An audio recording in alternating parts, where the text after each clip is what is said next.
Hello, ഇന്നെനിക്ക് ഓഫാണ്. അപ്പോൾ രാവിലെ വിചാരിച്ച് ദേവൂട്ടിനെ ചെന്ന് വിളിക്കാമെന്ന്. ദേവൂട്ടിനെ വിളിച്ചുകൊണ്ട് എവിടെയെങ്കിലും പോകാമെന്ന്. ഞാൻ വീട്ടിൽ ചുമ്മാ ഇരിക്കുമ്പോൾ ദേവൂസിനെ പോയി വിളിക്കും. വീട്ടിൽ ഒറ്റയ്ക്ക് ഇരുന്ന് ബോറടിക്കേണ്ടതെന്ന് പറഞ്ഞ് മോളെ കൂടെ പോയി വിളിക്കും. ദേവൂസ് വന്നാൽ പിന്നെ സമയം പോകണ അറിയത്തേ ഇല്ല. അങ്ങനെ നേരെ പൊടിമോള അമ്മയുടെ അടുത്ത് ദേവൂസിനെ ഒരുക്കി നിർത്തണേ എന്ന് പറഞ്ഞിട്ടാണ് ഞാൻ വിളിച്ച് പറഞ്ഞിട്ടാണ് പോകണേട്ടാ. അവിടെ ചെന്നപ്പോൾ ദേവൂട്ട് ഒരുങ്ങിയൊന്നുമില്ല. അങ്ങനത്തെ പോലെ ഇറങ്ങി വരുന്നു, വാ പോവാന്നും പറഞ്ഞു. അപ്പം ഞാൻ പറഞ്ഞു പോയി ഡ്രസ്സൊക്കെ മാറിയിട്ട് പെട്ടെന്ന് വാ, അല്ലെങ്കിൽ ഞാൻ പോവാന്ന് പറഞ്ഞു.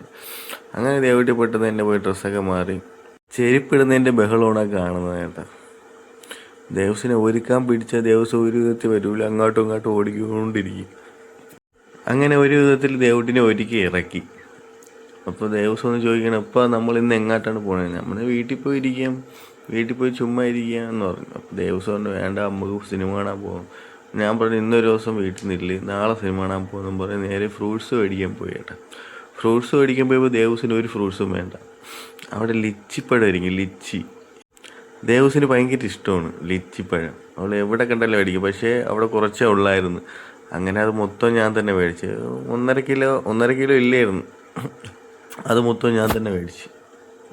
അങ്ങനെ അതും മേടിച്ചുകൊണ്ട് അവിടെ നിന്ന് ഇറങ്ങിയിട്ട് ദേവസ്വന് അപ്പം തന്നെ അതിൽ നിന്ന് ഒരെണ്ണം എടുത്ത് കഴിക്കണമെന്ന് പറഞ്ഞ് അതും എടുത്ത് കൈ കൊടുത്തിട്ട് നമ്മൾ അവിടെ നിന്ന് ഇറങ്ങി നേരെ പോയി ജ്യൂസ് കുടിക്കാനായിരുന്നു കേട്ടോ. നല്ല ചൂടായിരുന്നു. അങ്ങനെ ജ്യൂസ് കുടിക്കാമെന്ന് വിചാരിച്ച് അങ്ങനെ ഞാനും ദേവൂട്ടിയുടെ ഓരോ വാട്ടർ മെലൺ ജ്യൂസ് ഓർഡർ ചെയ്ത് അവിടെ നിന്ന് കുടിച്ച്.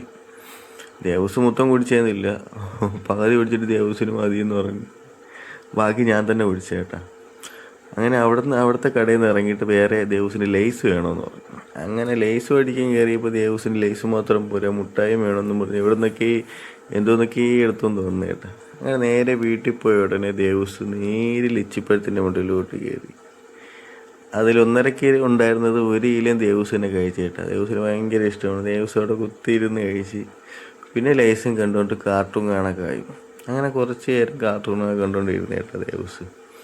എന്നിട്ടും ഇടയ്ക്കിടയ്ക്ക് ചോദിക്കുന്നുണ്ട്, എപ്പോൾ നമ്മൾ എപ്പോൾ പോകണം സിനിമ കാണാൻ, നമ്മുടെ സമയമുണ്ട്, അതൊക്കെ പോകാമെന്ന് പറഞ്ഞു. അങ്ങനെ ദേവസ് മുറ്റത്തിറങ്ങിയിട്ട് മേലോട്ട് ചൂണ്ടിക്കാണിച്ചപ്പോൾ ഞാനൊരു കാര്യം കണ്ടത് കേട്ടോ. ഇഷ്ടം പോലെ മാങ്ങ പിടിച്ചിട്ടുണ്ട് കേട്ടോ. അപ്പോൾ അടുത്ത വീഡിയോയിൽ ബാക്കി കാണാം. ബൈ.